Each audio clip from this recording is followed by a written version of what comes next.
दर्शकवृन्द नमस्कार। कार्यक्रम सिधा कुरामा यहाँलाई हार्दिक स्वागत छ। कार्यक्रम सिधा कुरा तपाईले क्यापिटल टिभी एचडी र क्यापिटल एफएम लगायत देशभरका विभिन्न 35वटा रेडियोबाट तपाईले हामीलाई सुन्दै पनि आउनुभएको छ र हामीलाई अनलाइनमा www.cfm.com र www.radiosarangi.com अनि क्यापिटल मिडिया ग्रुपको मोबाइल एप CMG मार्फत पनि तपाईले हामीलाई हेर्न र सुन्न पनि सक्नुहुनेछ र हाम्रा सामग्रीहरू त्यहाँ पढ्न पनि सक्नुहुनेछ। कार्यक्रम सिधा कुरामा समसामयिक विषयवस्तुमा केन्द्रित रहेर हामीले विशेष संवाद गर्दै आइरहेका छौँ र पछिल्लो समयमा मूलत निर्वाचनको पछिल्लो परिणाम आइसके पछाडि एक खालको परिणाम आउन साथसाथै एक खालको आकलन गरिएको थियो भने त्यो समीकरणमा केही बदलाव आएको छ। खास गरी निर्वाचनमा होमिएका 5 दलीय गठबन्धन एकाएक टुक्रिएको छ अथवा भत्किएको छ जस्तो पनि देखियो। अहिले पछिल्लो समयमा एउटा नयाँ समीकरण बनेको छ र यो समीकरण बन्दै गर्दाखेरि पनि कतिपय विश्लेषकहरूले चाहिँ आशंका पनि व्यक्त गरिरहेका छन् यो समीकरणको अब भविष्य चाहिँ कतातिर जाला, किनकि जुन आधारमा अहिले बनिरहेको छ समीकरण त्यहाँ विविध खालको सैद्धान्तिक सिद्धान्त बोकेका पार्टीहरू पनि त्यहाँ देखिन्छ।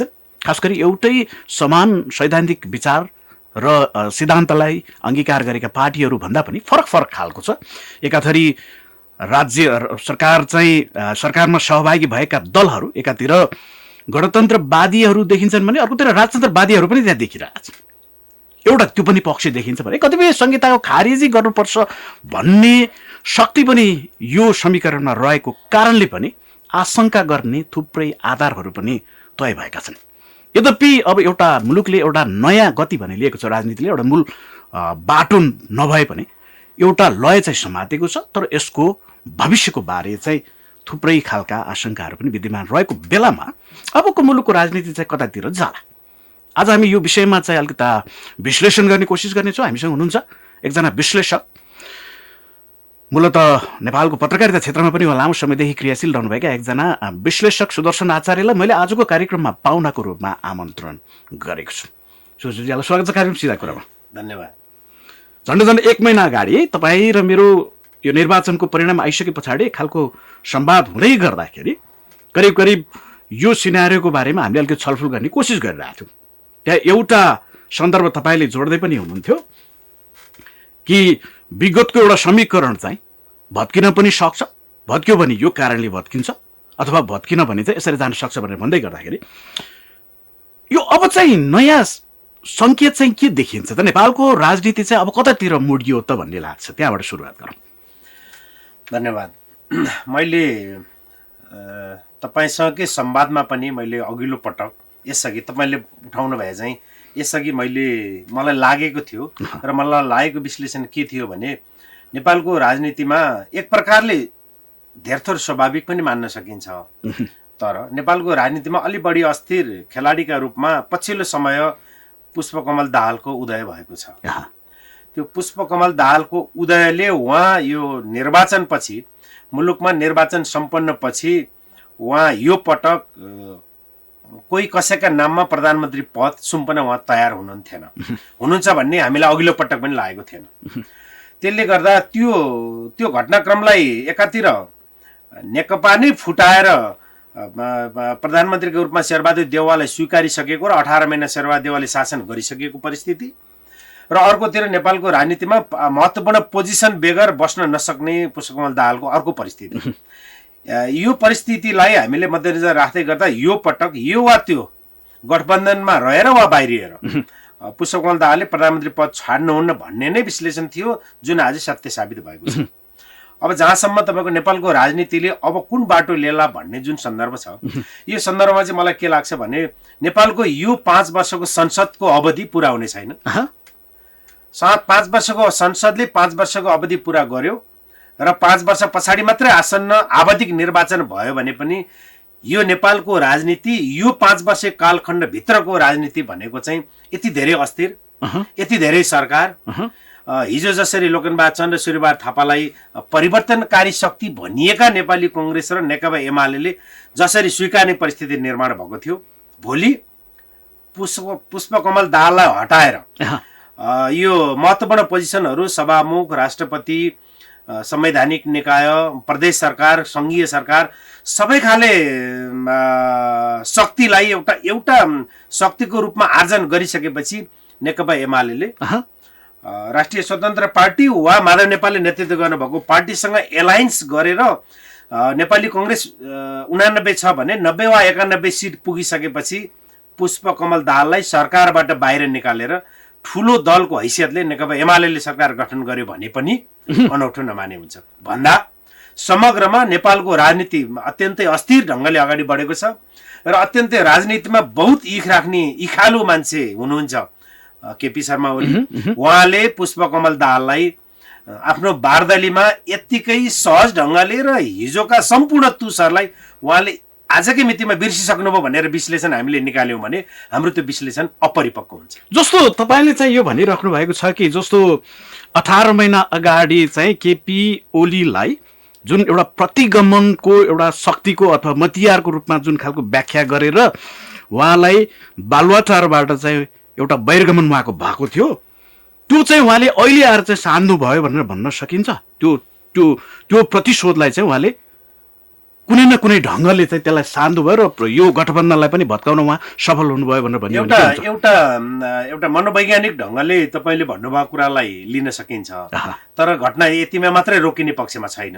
मलाई रोकिन्छ भन्ने मलाई लाग्दैन। हिजो प्रतिगमनकारी परिवर्तनलाई स्वीकार गर्न नसक्ने एउटा शक्ति, दक्षिणपन्थीसँग साँठगाँठ गर्ने, दक्षिणपन्थी बाटो समाउने शक्ति भनेर जसरी हिजो पुष्पकमल दाहालबाट नेकपा एमाले र एमालेका अध्यक्ष केपी शर्मा ओलीमाथि जुन प्रकारको आरोप लगाइएको थियो, त्यो आरोप त अब केपी शर्मा ओलीकै सहयोगमा प्रधानमन्त्री पुष्पकमल दाहाल बन्नु भएपछि त्यो आरोपको त स्वभावले खारेजी नै भइहाल्यो, त्यो आरोप नै खारेजी भयो। अब घटनाक्रम यतिमा मात्रै रोकिन्छ भन्ने कम्तीमा मलाई आजका मितिमा लाग्दैन। अहिले हामीले राजनीतिलाई सूक्ष्म ढङ्गले हामीले हेर्दै जानुपर्ने हुन्छ। भोलिको मितिमा मैले यसअघि भने चाहिँ भोलिको मितिमा शेरबहादुर देउवालले नदिएको प्रधानमन्त्री पद मैले दिएँ र हिजो मसँग लगाएका सम्पूर्ण आरोपहरूलाई मैले खारेजी गरेँ भनेर केपी शर्मा ओलीले त्यो एउटा पार्टलाई एउटा अध्यायलाई त्यहीँ टुङ्ग्याएर पुनः नेपालको राजनीतिले फेरि पनि अर्को सरकार निर्माणको अध्यायमा नेपालको राजनीति प्रवेश गर्छ। यो चाहिँ तपाईँले के कसरी सङ्केत गरिराख्नु भएको छ कि जस्तो अबको केही समयपछि जुन खालको एक खालको उहाँहरूको एउटा अन्डरस्ट्यान्डिङ भएको छ, अहिले सहमति भएको छ शक्ति बाँडफाँडको कुरा, यो शक्ति बाँडफाँडको कुरा चाहिँ करिब करिब टुङ्गिसके पछाडि चाहिँ फेरि विचलन आउँछ भन्ने यहाँको सङ्केत, त्यसको आधार चाहिँ तपाईँले के देखिराख्नु भएको खास? यसमा एउटा त मैले यसअघि प्रष्टै भनिसकेँ, केपी शर्मा ओली राजनीतिमा बहुत इखालु मान्छे हो। उहाँ राजनीतिमा असाध्यै ठुलो 20, 30, 40 र 50 वर्ष अगाडि राजनीतिक हिसाबले यो मान्छेले मलाई यो गरेको थियो, यहाँनिर मलाई ठेस पुर्याएको थियो भनेर पनि उहाँ तपाईँको राजनीतिक रूपमा बदला लिने मान्छे हो। बदलाको भाव उहाँभित्र भारी बदलाको भाव छ। त्यसले गर्दा तपाईँको यो पुष्पकमल दाहालले उहाँले बोलेका ती आवाजहरू नै मेटिसकेका छैन, उहाँले लामो समय भएको छैन। ती आवाजहरू हामीले भिडियोका फुटेजहरू खोज्नु पर्दैन, ती आवाजहरू कानमै अहिले पनि गुन्जिराखेका छन् पुष्पकमल दाहालले केपी शर्मा ओलीमाथि लगाएका आवाजहरू। त्यसले गर्दा यति छिट्टै उहाँ बिर्सने मान्छे होइन। तर केपी शर्मा ओलीले अहिले गर्नुभएको भनेको वास्तवमै तपाईँको 5 दलीय गठबन्धनले निरन्तरता पायो भने त नेकपा एमाले सङ्घीय सरकार, प्रदेशका सरकार, संवैधानिक नियुक्तिदेखि राजदूतदेखि तपाईँको मुलुकका कुनै पनि पोजिसनमा कहीँ पनि भाग पाउने स्थिति त रहने स्थिति त थिएन। खालि केवल एउटा अपोजिसनले पाउने उपसभामुख पद भन्दा बाहेक नेकपा एमाले केही पाउने स्थिति थिएन। भन्दा उहाँले असाध्यै रणनीतिक हिसाबले एउटा रणकौशल अपनाएर गठबन्धनको मिनेटको गठबन्धनको कहाँनेरि चाहिँ समस्या हुन्छ भन्ने कुराको मिनेटको उहाँले अपडेट लिएर जब बालुवाटारमा गठबन्धनको प्रब्लम हुने बित्तिकै तुरुन्तै बोलाएर उहाँले पुष्पकमल दाहाललाई प्रधानमन्त्री दिनुभयो। त्यो प्रधानमन्त्री भनेको एउटा 2 कदम अगाडि बढ्नका निम्ति उहाँ 1 कदम पछाडि हट्नुभएको हो, शक्ति सञ्चय गर्नुभएको हो केपी शर्मा ओलीले। र यो शक्ति सञ्चय पछिको प्रहार, अबको प्रहार भनेको त स्वभावले प्रचण्डमाथि नै हो। यसमा त दुई मात्रै छैन। यसमा चाहिँ कतिपयले चाहिँ यो पनि भनिरहेका छन् कि जस्तो रणकौशलको कुरा यहाँले गर्नुभयो, राजनीतिक हिसाबले पनि एक खालको चतुर खेलाडीको रूपमा चाहिँ ओली चाहिँ देखिनुभयो अहिलेको नेपालको राजनीतिमा, अब एउटा मियोको रूपमा देखिनुभयो। यो चाहिँ रणनीतिक हिसाबले उहाँको चातुर्यता अथवा उहाँको बठ्याइ मात्रै देखिरहेको हो कि त्यहाँ कतै कतै चाहिँ अलिकति प्रतिशोध पनि देखिन्छ जस्तो लाग्छ तपाईँलाई चाहिँ?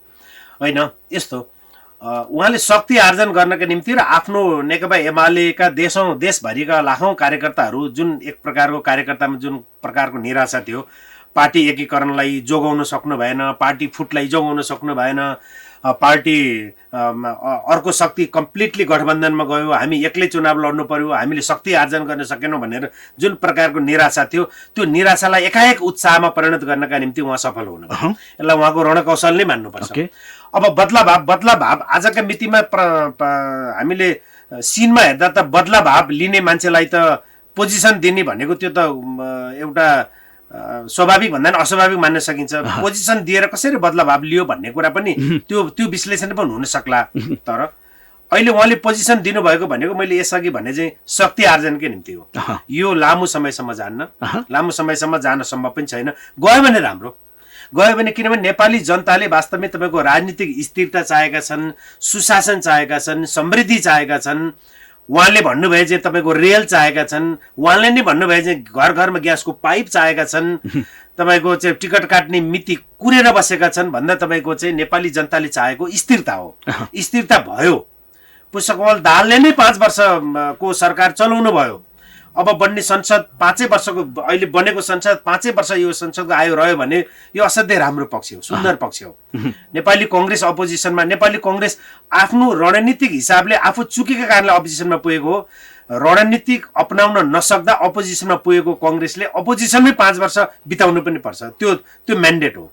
जब अर्को पक्षले सरकार निर्माण गरेर नेपाली कांग्रेस ठुलो दल भए पनि उसले एकल बहुमत नल्याउँदाको अवस्थामा जब ऊ अपोजिसनमा पुग्यो, उसले 5 वर्ष अपोजिसनको भूमिका निर्वाह गर्नुपर्छ र उसले आफूलाई सच्याउनु पर्छ। ऊभित्र सच्याउने। हामी यसपछि यो विषयमा पनि कांग्रेसको विषयमा पनि हामी संवाद गरौँला, तर उसले सच्याउनु पर्ने पक्ष धेरै छ।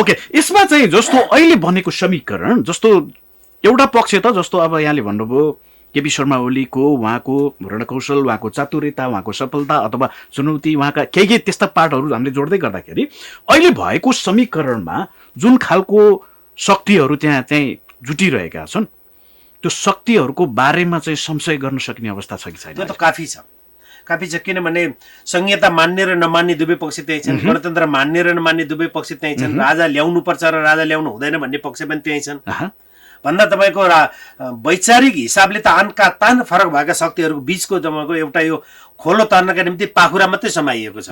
सरकार निर्माण रूपी खोलो तर्नका निम्ति उहाँले पाखुरा मात्रै समाइएको छ। त्यहाँभित्र संशय गर्ने, संशय पैदा हुने र हामीले संशय गर्ने ठाउँ, त्यहाँभित्रका शक्तिहरूको वैचारिक हिसाबले संशय गर्ने ठाउँ, काफी संशय गर्ने ठाउँ छ। तर संशयका बावजुद पनि आफ्नो राजनीतिक एजेन्डालाई लामो समयसम्म राजनीतिक यात्राका क्रममा त्यो एजेन्डालाई कायम राख्दै नेपाली जनतालाई स्थिरता दिनुपर्छ र नेपाली जनतालाई सुशासन दिनुपर्छ भनेर लाग्ने हो भने हामीले गरेको संशयलाई उहाँहरूले निस्तेज गर्न पनि सक्नुहुन्छ। हाम्रो संशयलाई खारेज गर्न पनि सक्नुहुन्छ।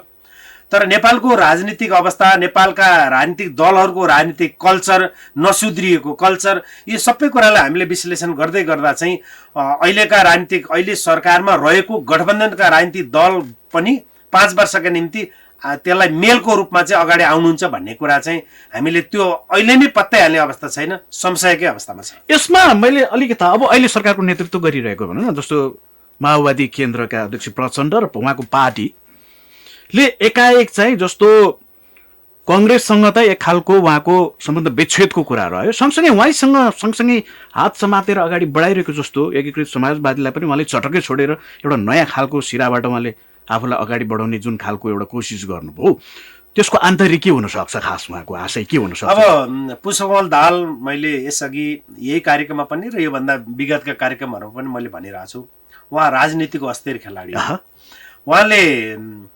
सँगै यात्रारत माधव नेपालले नेतृत्व गर्नुभएको पार्टी माधव नेपाल र प्रधानमन्त्री पद मध्ये उहाँले पहिलो रोजाइ, उहाँको पुष्पकमल दाहालको पहिलो रोजाइ प्रधानमन्त्री पद रह्यो। अब माधव नेपालको पार्टीलाई मिलाउने प्रयत्न, सक्दा आफ्नै पार्टीमा ल्याएर विलय गराउने प्रयत्न, नभए सरकारमा सामेल गर्ने प्रयत्न, यो खालको प्रयत्न त उहाँको तर्फबाट होला नै। तर उहाँको अगाडि आएको जस्तो नेकपा एमाले र समाजवादी माधव नेपालका पार्टीका बीच त पटक्कै मेल छैन। तिक्तता उत्कर्षमा छ, भयानक ठुलो तिक्तता छ। भले राजनीतिमा फेरि माधव नेपाल पार्टी र नेकपा एमालेका बीचमा पार्टी मर्ज भएर एउटै पार्टी भयो भने पनि अन्यथा नलिए हुन्छ। तर आजका मितिमा त काफी तिक्तता छ। त्यो तिक्तताका बीच मैले माधव नेपाललाई समातेर यो तिक्तता भएको दुईटा दलका बीच बेमेल भावनाले म तिक्तता समातेर अपोजिसनमा बस्ने शेरबहादुर देउवालाई नि पहिलो प्रधानमन्त्री स्वीकारेर म दोस्रो पटक 2.5 वर्षपछिको उधारो प्रधानमन्त्रीका रूपमा म अडिने कि मैले माधव नेपाललाई आजका मितिमा अहिले यही जहाँ उहाँ हुनुहुन्छ त्यही छोडेर मैले बालकोट गएर मैले प्रधानमन्त्री लिने भन्दा पुष्पकमल दाहालको रोजाइमा बालकोट गएर प्रधानमन्त्री लिने रह्यो। अब उहाँहरूले मिलाउने एक प्रकारको त्यो खाली प्रयत्न उहाँहरूका बीचबाट हुन्छ होला। त्यो चाहिँ जस्तो अहिलेको प्रधानमन्त्रीले गर्नु होला कि त्यो केपी ओलीले गर्नु होला एमालेका अध्यक्षले? केपी ओलीले गर्नुहुन्छ भन्ने मलाई लाग्दैन। किनभने पुष्पकमल दाहाल त माओवादीको नेता हुनुहुन्थ्यो पार्टी नेकपा बन्नुभन्दा अगाडि पनि। तर माधव नेपाल त केपी ओली भन्दा पनि पुरानो नेता हुनुहुन्थ्यो नि त नेकपा एमालेको। भन्दा तपाईँको पुष्पकमल दाहालले भन्दा पनि बढी कटाक्ष र बढी आक्षेप मात्रै पनि नभएर उडाउने पनि प्रवृत्ति, केपी ओलीलाई उडाउने पनि प्रवृत्ति माधव नेपालमा हिजो पार्टी फुट्दै गर्दा जुन प्रवृत्ति देखियो, त्यसले गर्दा यो प्रयत्न मिलाउने प्रयत्न, सँगै यात्रा गर्ने प्रयत्न, माधव नेपाललाई राष्ट्रपति दिने प्रयत्न, उहाँका पार्टीलाई मन्त्री दिने प्रयत्न, पार्टी मर्ज गर्ने प्रयत्न, यो खालका प्रयत्नहरू केपी शर्मा ओलीबाट हुन्छ भन्ने कुरा मलाई लाग्दैन। तर राजनीतिमा फेरि मैले लाग्दैन भन्दै गर्दा राजनीतिमा असम्भव भन्ने कुरा चाहिँ केही पनि छैन। दोस्रो तहका नेताहरू माधव नेपाललाई नेकपा एमालेमै समाहित गराउनका निम्ति, विलय गराउनका निम्ति, मर्ज गराउनका निम्ति उहाँहरूका बीचमा घनीभूत संवादहरू भएका समाचारहरू बाहिर आइ नै रहेछन्। तर यो खालको प्रयत्न पार्टी नै मर्ज गराउने नभए पनि सरकारमा सामेल गर्ने खालको प्रयत्न चाहिँ आजका मितिमा यति बेला चाहिँ पुष्पकमल दाहालबाट हुन्छ होला भन्ने लाग्छ। किनभने त्यो नैतिक दायित्व यदि पुष्पकमल दाहालमा त्यो नैतिक दायित्व उहाँले बोध गर्ने हो भने नैतिक दायित्व पुष्पकमल दाहालमा चाहिँ बढी हुनुपर्छ र हुन्छ। त्यो गर्दै गर्दाखेरि जस्तो तपाईँले भनेको अघि प्रारम्भमा पनि एक खालको आशंका व्यक्त गर्दै हुनुहुन्थ्यो नि, यदि पुष्पकमल दाहालले एकीकृत समाजवादी र एमालेलाई नजिक ल्याइदिनु भयो अथवा त्यहाँ मर्ज गरिदिनु भयो अथवा त्यहाँ सँगै ल्याइदिनु भयो भने स्वयं उहाँ आफै पनि त फेरि जोखिममा पर्न सक्ने अर्को बाटो पनि त फेरि देखिने रहेछ नि त होइन? भोलि गएर त फेरि दुईटा कुरा छ। एउटा समाजवादी यो सरकारलाई समर्थन गर्ने ठाउँभन्दा बाहिर रहँदा आफ्नै सरकार पनि खतरामा हुने सम्भावना पनि पुष्पकमल दाहाललाई उत्तिकै छ। दुईटै छ। तर यो सम्भावना दोस्रो सम्भावना हो, दोस्रो खतरा हो। पहिलो खतरा पुष्पकमल दाहाल र समाजवादी हुन त त्यति गर्दा पनि काङ्ग्रेसको 89बाट 90-91 त पुग्दैन। अरू कुनै स्वतन्त्रहरूलाई पनि नेकपा एमाले तान्नुपर्ने हुन्छ। तर बाँकी रहेका दलहरूलाई लगेर नेकपा एमालेमा मिलाइदिँदै गर्दा पनि आफ्नो सत्तामा केपी शर्मा ओलीले धावा बोल्ने सन्दर्भमा चाहिँ फेरि पनि त्यो खतरा जिउका त्यो कायमै रहन्छ। त्यसले गर्दा मैले यसअघि भने चाहिँ पुष्पकमल दाहालको पहिलो प्रयत्न माओवादी केन्द्रमै समाजवादीलाई विलय गराउने हुन्छ वा एकता गर्ने हुन्छ। भएन भने उहाँलाई एउटा राजनीतिक दलकै रूपमा रहिराखेर सत्तामा समर्थनमा ल्याउने वा सत्ता साझेदारकै रूपमा ल्याउने त्यो खालको प्रयत्न हुन सक्छ। ओके, अब एउटा जस्तो अर्को एउटा सबैको चासोको विषय जस्तो अहिलेको समीकरणमा अहिलेको सरकारमा चाहिँ एउटा अर्को महत्त्वपूर्ण शक्ति भनेको चाहिँ नयाँ शक्ति होइन, जस्तो रविजीको पार्टी राष्ट्रिय स्वतन्त्र पार्टी जसरी गयो नि, यसको चाहिँ के चाहिँ त्यो इन्ट्रेस्ट हुन सक्छ अथवा धेरैले चाहिँ रविजी नजालान् कि भन्ने पनि बुझिरहेको थिए नि मानिसहरूले। यो एकाएक चाहिँ यो समीकरणभित्र यो सरकारमा पनि अझ मुख्य जिम्मेवारी लिएर गइराख्दाखेरि त्यो उहाँहरूको इन्ट्रेस्ट चाहिँ के हुन सक्छ त? अब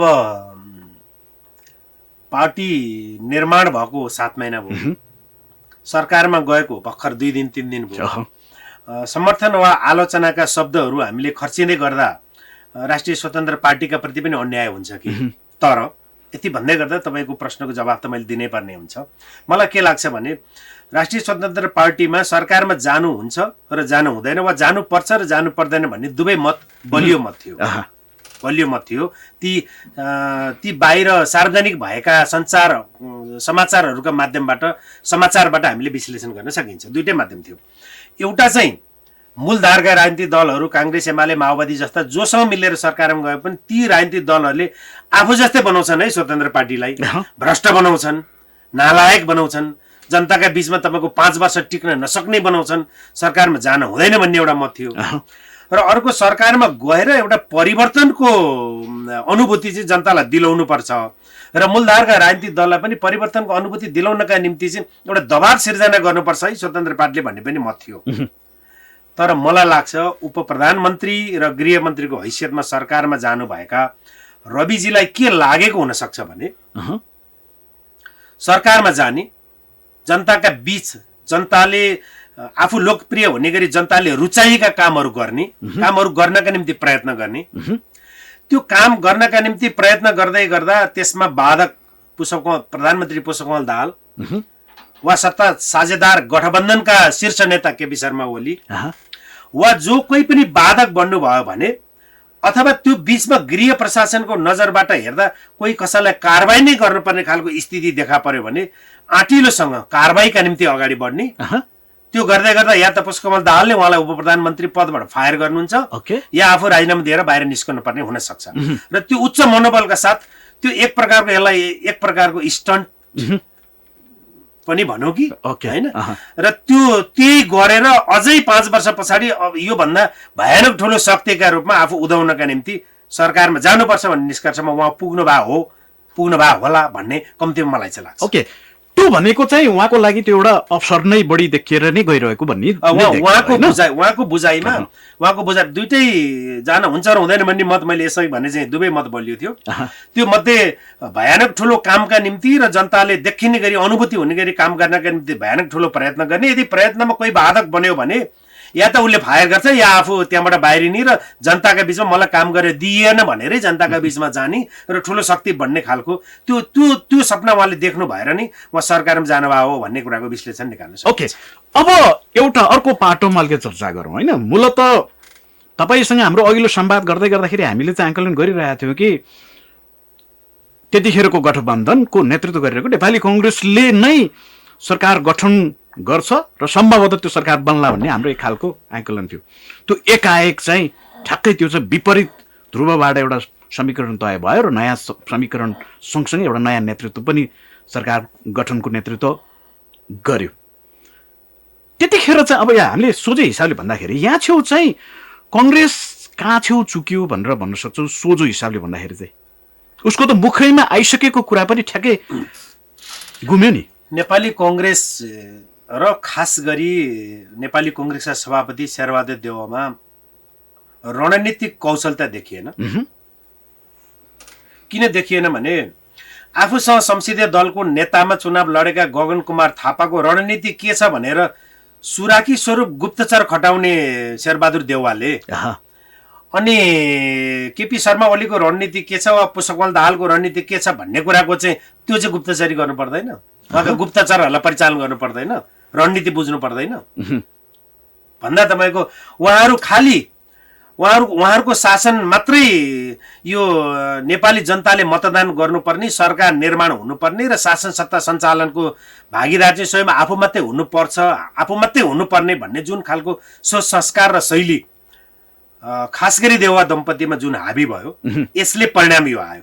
किनभने उहाँहरूले पार्टीका दुईटा महामन्त्रीलाई बालुवाटारमा पार्टीको बैठक बस्ने, पार्टीका दुईटा महामन्त्रीलाई नबोलाउने अनि आफ्ना खास सीमित एउटा किचन क्याबिनेट भित्रका मान्छेहरूलाई मात्रै परिचालन गर्ने, उनीहरू न रणनीति बनाउन सक्छन् न विरोधीको रणनीति बुझ्न सक्छन् भन्दाखेरि तपाईँको रणकौशलताका हिसाबले त तपाईँको नेपाल अब समग्रमा हेर्ने हो भने नेपाली काङ्ग्रेस भित्रबाट काङ्ग्रेस जनले हेर्ने हो भने एउटा देउवासँग रहेका नेपाली कङ्ग्रेसको संस्थापन पक्ष त कमजोर भयो। पार्टीभित्रको इतर पक्षलाई पनि संवादमा ल्याउन सकेन। नेपाली कङ्ग्रेस ठुलो दल भएको हैसियतले नेपाली कङ्ग्रेसकै नेतृत्वमा सरकार निर्माण गर्ने भनेर नेपाली कङ्ग्रेसले त निर्णय त यसअघि गरिसकेका थियो नि त। त्यो निर्णयलाई कार्यान्वयन गराउनका निम्ति एउटा दायरालाई फराकिलो बनाएर पार्टीका महामन्त्रीदेखि पार्टीका पदाधिकारीदेखि सबै पार्टीका सबै संयन्त्रहरूलाई परिचालन गर्नु पर्दैन, संवादमा लानु पर्दैन भन्दा तपाईँको हामी ठुलो दल भए हैसियतले हामीलाई नै प्राप्त गर्छौँ। हिजो पार्टी अब नेकपा भित्रको सत्तारूढ दल भित्रका दुईटा शीर्षस्थ नेताहरू माधव कुमार नेपाल र प्रचण्डले पार्टी नै फुटाएर ल्याएर प्रधानमन्त्री पद बुढालिने कण्ठमा ल्याएर बुझाइसकेको र त्यो बुझाएको पनि 18 महिना भइसकेपछि अब राजनीतिका अस्थिर पात्र प्रचण्डले अब चाहिँ प्रधानमन्त्री पदका निम्ति फेरि पनि मैले पहिलो भन्दै गर्दा मलाई पहिलो 2 वर्ष 3 वर्ष दिएर अनि त्यो भन्दा पछाडि प्रधानमन्त्री हुनका निम्ति उनी कुरेर बसिरहन सक्छन्, कुरेर बस्ने उनीसँग त्यो धैर्यता छ भन्ने कुराको बुझाइ नै शेरबहादुर देउवाको गलत हो। त्यो बुझाइका कारण परिणाम यो आयो भन्दा उहाँले रणकौशल अपनाउन किन सक्नु भएन भन्ने कुरा नै मूल प्रश्न हो र नेपाली कांग्रेस त्यहीँनिर चुक्यो। जानेर उहाँहरूले तपाईँको चाहिँ अब के हुन सक्छ भन्ने कुराको एउटा सामान्य आकलन समेत पनि गर्न सक्नु भएन, जसले गर्दा उहाँहरूले तपाईँको चाहिँ राष्ट्रपतिदेखि सभामुखदेखि प्रधानमन्त्रीदेखि संघीय सरकारदेखि प्रदेश सरकारदेखि यावत संवैधानिक निकायदेखि धेरै चिजहरू उहाँहरूले गुमाउन पर्यो। जस्तो यसले चाहिँ जस्तो नेपाली कांग्रेस भित्रको एक खालको मनोविज्ञान जस्तो यो समीकरण बन्दै गर्दाखेरि नयाँ समीकरण बन्दै गर्दाखेरि चाहिँ पार्टीका जिम्मेवार महामन्त्रीले पोखरा गएर एक खालको कटाक्ष गरे जस्तो पनि सार्वजनिक भयो उहाँका व्यक्तिहरू। त्यसले चाहिँ के संकेत गरिरहेछ पार्टीलाई अब कतातिर लैजाला त? नेपाली कांग्रेस अब कतातिर जान्छ त्यो अस्तिको घटनाक्रमले त? अब एउटा सानो इतिहासको एउटा घटना स्मरण गरौँ। पृथ्वीनारायण शाह पछि प्रताप सिंह शाह 23 वर्षको उमेरमा राजा भए। प्रताप सिंह शाहको मृत्युपछि प्रताप सिंह शाहकी अर्धाङ्गिनी राजेन्द्र राज्य लक्ष्मीले नाबालक राजालाई शासनमा राखेर तपाईँको चाहिँ नायबी शासन आफूले चलाएकी थिइन्। राजेन्द्र राज्य लक्ष्मीले नायबी शासन नाबालक राजालाई शासनमा राखेर आफ्ना पति प्रताप सिंह शाहको मृत्युपछि नायबी शासन आफूले चलाएकी थिइन्, नाबालक राजालाई कुर्सीमा राखेर। आज नेपाली कांग्रेस भित्र पनि तपाईँको पार्टीका निम्ति हिजोका मितिमा अभूतपूर्व योगदान दिनुभएको, लोकतन्त्रका निम्ति दिनुभएको, प्रजातन्त्रका निम्ति योगदान दिनुभएका शेरबहादुर देउवालाई कुर्सीमा राखेर नायबी शासन त अरूले चलाउनु भएको थियो, उहाँको अर्धाङ्गिनीले चलाउनु भएको थियो, उहाँसँग रहेका भाइ भारदारहरूले चलाएका थिए भन्दा अनि त्यसरी नायबी शासन चलाएर बालुवाटारमा कांग्रेसको नेतृत्वमा सरकार निर्माणका बैठकहरूमा पनि नबोलाइएका गगन थापा र नबोलाइएका विश्वप्रकाश शर्माहरू जब पार्टीको बैठकमै नबोलाएपछि उहाँहरूले 10 बजेको लागि पोखराको निम्ति भनेर काटिएको सञ्चार माध्यममा पढेँ मैले। 10 बजेको लागि भनेर पोखराको लागि काटेको टिकट 11, 12, 1, 2 गर्दै गर्दै सार्दा पनि पुष्पकमल दाहाल बालकोट पुगेर गठबन्धनको बहुमत पुग्ने गरी सरकार निर्माण हुने गरी राष्ट्रपतिकोमा चाहिँ सन्देश पठाउने गरी गरिसक्दा पनि बालुवाटारमा नबोलाएपछि 2 बजे उहाँ पोखरा उड्नुभयो र भन्नुभयो म दुःखका साथ म आज पोखरा आउनु परेको छ भनेर भन्नुभयो। यसमा अनि पुनः फेरि तपाईँको चाहिँ बालुवाटारले उल्टो गगन विश्वलाई कटाक्ष गर्न मिल्छ? नम्बर 1 र नम्बर 2 नबोलाइएको बैठकमा अब नबोलाइएको ठाउँमा पार्टीका महामन्त्री जस्तो मान्छे बालुवाटार जाँदै गर्दा गेटबाट तपाईँहरूलाई बोलाउनु भएको छैन, तपाईँहरूको नाम त यहाँ गेटमा देखिएन भनेर फर्किनु पर्यो भने के हुन्छ? प्रतिष्ठा भन्ने कुरा, इज्जत भन्ने कुरा त सबैको हुन्छ। त्यसले गर्दा तपाईँको चाहिँ उहाँहरूको त्यो कटाक्ष होइन, यथार्थ हो। तर उहाँहरूले जति यथार्थ कुरा गरेर जनताका बीचमा, कार्यकर्ताका बीचमा, आम पब्लिकका बीचमा आफ्नो कुरो राख्दै गर्दा सत्य कुरा त के हो भने उहाँहरू पनि कांग्रेसको महत्त्वपूर्ण पोजिसनमा हुनुहुन्छ र कांग्रेस सारा सम्पूर्ण पोजिसनबाट विमुख भयो। अब कांग्रेसमाथि त यो वा त्यो बाहनामा मुद्दाहरू लाग्न सक्छन्, कर्मचारीहरू सरुवा हुन सक्छन्, कांग्रेसका कुनै पनि कुराहरू नबिग्न सक्छन्, प्रहरी प्रशासनले कांग्रेसका कुरा नसुन्न सक्छन्। भनेको गल्ती गरे भने सजाय पाउने, दण्डित हुने कुरालाई अस्वाभाविक मान्न सकिन्न। तर गल्ती नगर्दा पनि कहिलेकाहीँ तपाईँको पेल्ने, कहिलेकाहीँ अन्यायमा पार्ने। अब देशभरिका यो पाटोलाई पनि यही थाती राखौँ। देशभरिका अधिकांश ठाउँहरूमा कांग्रेसको स्थानीय तह कांग्रेसले जितेको छ।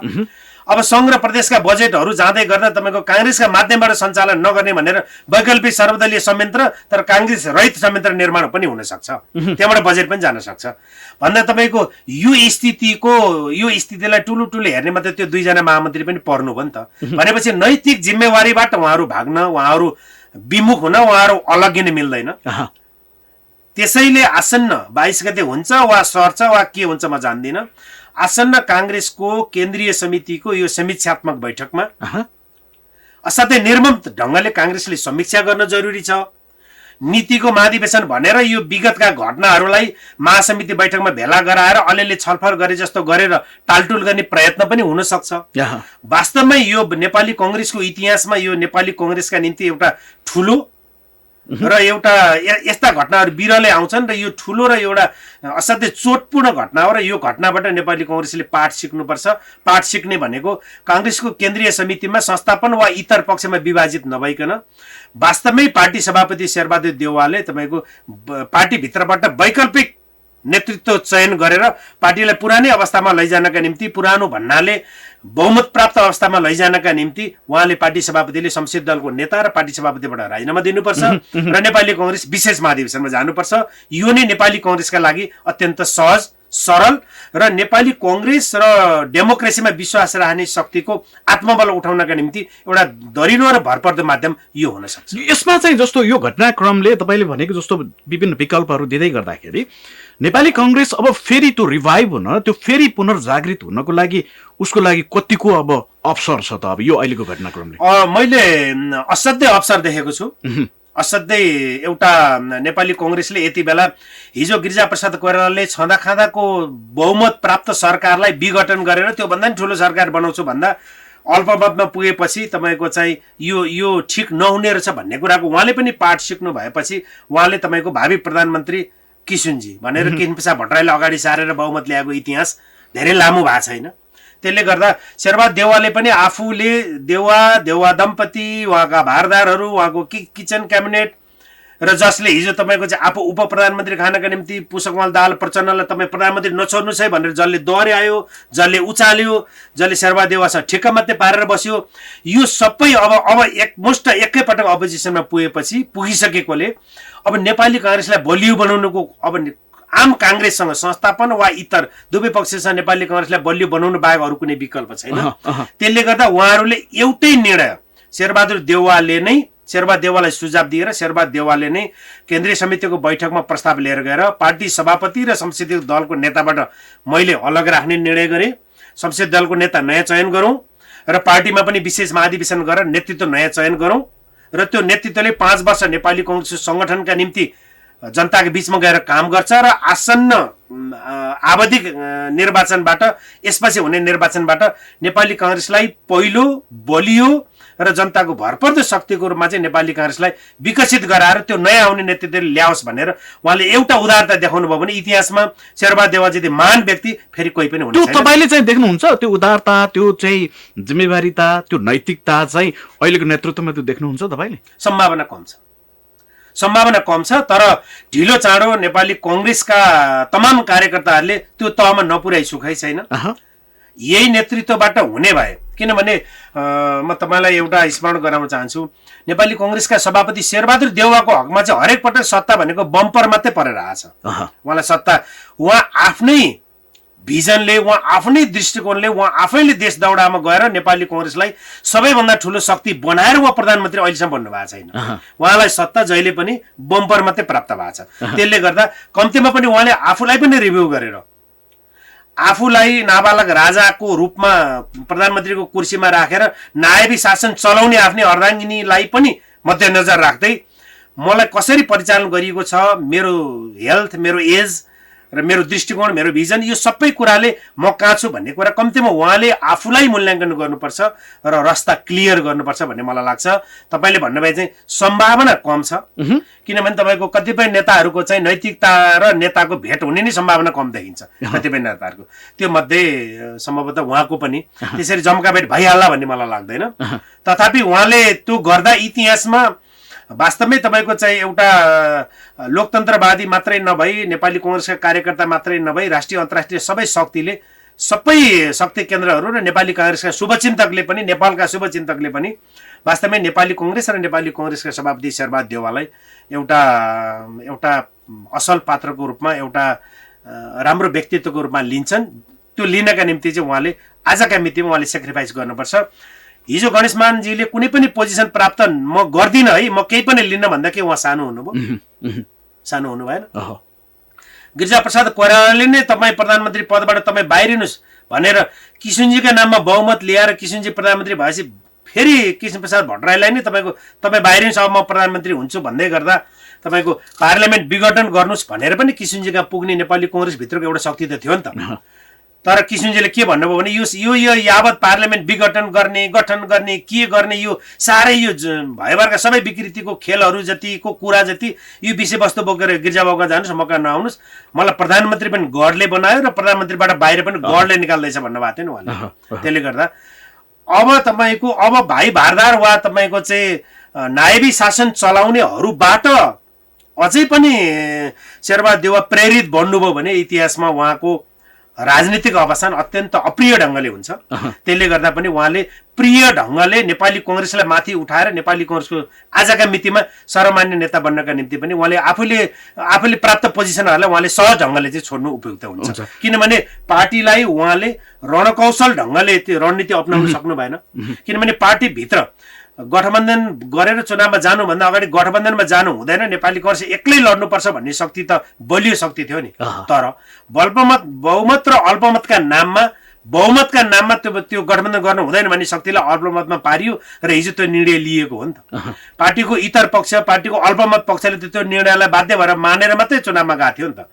भन्दाखेरि तपाईँको आजका मितिमा वामपन्थीहरूको फुट भएको टाइममा नेपाली कङ्ग्रेसले त एक्लै बहुमत पनि ल्याउन सक्थ्यो नि त भन्दा यो रणकौशल अपनाउन पार्टी सभापतिबाट नसकेकै हो। त्यसले गर्दा उहाँको इज्जतपूर्वक उहाँ आफू पार्टीको पोजिसनबाट उहाँले बहिर्गमन रोज्नु भयो भने उहाँ पार्टीको सर्वमान्य नेता हुने कुरामा कसैले पनि रोक्न सक्दैन। हुन्छ, यहाँलाई महत्त्वपूर्ण विचार र संवादको लागि यहाँले समय दिनुभयो हामीलाई, धेरै धेरै धन्यवाद ज्ञापन गर्छु। हामीले समय दिनुभयो, आइदिनु भयो, हस्, धेरै धेरै धन्यवाद। हजुर दर्शकवृन्द, आजको सिधा कुरामा हामीले पछिल्लो राजनीतिक विषयवस्तु सरकार गठन भइसके पछाडि सरकारका अवसर र चुनौतीहरूका बारेमा पनि हामीले छलफल गर्ने कोसिस गर्यौँ भने सँगसँगै अहिले प्रतिपक्षमा रहन बाध्य रहेको नेपाली कङ्ग्रेसको आन्तरिक राजनीतिक उसको लागि चाहिँ अबको दिन कस्तो रहला, उसको अवसर पनि रहेको छ, केही चुनौतीहरू पनि विद्यमान रहेको छ, त्यसमा नेतृत्वले चाहिँ कसरी अगाडि बढ्ला भन्ने विषयमा पनि बढी केन्द्रित रहेर आज हामीले यसलाई विश्लेषण गर्ने कोसिस गर्यौँ। हामीसँग हुनुहुन्थ्यो एकजना विश्लेषक जो लामो समयदेखि पत्रकारिता पनि गरिराख्नुभएका एकजना विश्लेषक सुदर्शन आचार्य आज मेरो पाहुना हुनुहुन्थ्यो। आजको सिधा कुरा यति नै। सिधा कुराबाट हामी सबैलाई बिदा दिनुहोस्। नमस्कार।